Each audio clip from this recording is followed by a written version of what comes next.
Hey there guys, it's Joey and this is this week's drawing for the rune with this week, which is Ansuz. Ansuz. So we have the meanings around the edge as always. We've got mouth here, communication here with a little envelope, wisdom with a very interestingly drawn apple, and creative solution up the top. And then we have the rune itself.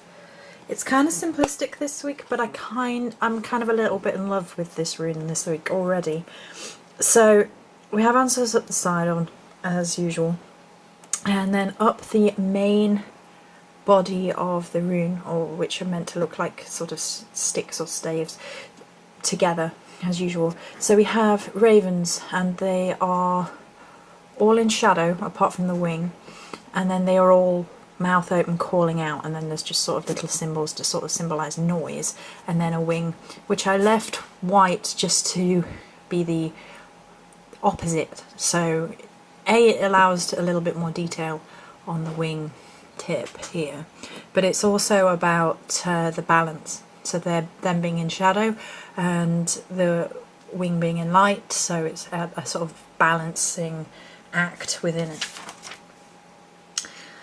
Up the top we have a pen, and the drawings are all mostly within the top stave here for the communication or creative solution part, but it starts to jump off the rune as if it comes alive. There's something magical and mystical about the solution, so it's coming away from the rune. And at the end we have a sword again, and I wanted the sword to be in here for the whole articulate intellectual side, verbalization being the realm of air and everything like that.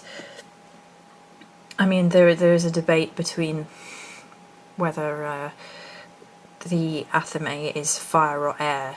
I know there is that, but in my tarot set it's the sword is very much about air symbols and talking and communication and articulation and intelligence. So I wanted to have a sword within the rune drawing this week, but I didn't want it to be the main focal point like it has been in previous weeks. So it's still there, it's still pushing its message across, and it sort of has a two-sidedness, which we've talked about before, which this rune can have. Like with the negative associations, it can be the misuse of knowledge, the use of words to cut. So I thought that was appropriate to have it within the rune itself.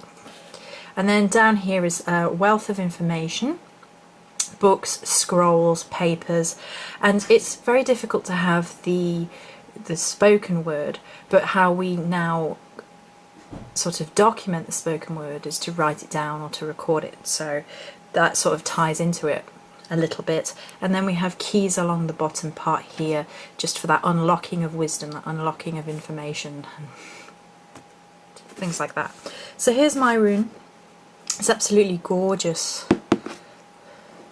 It's beautiful. It's got all three shades in. Made in Mother Crown. It's a beautiful shape.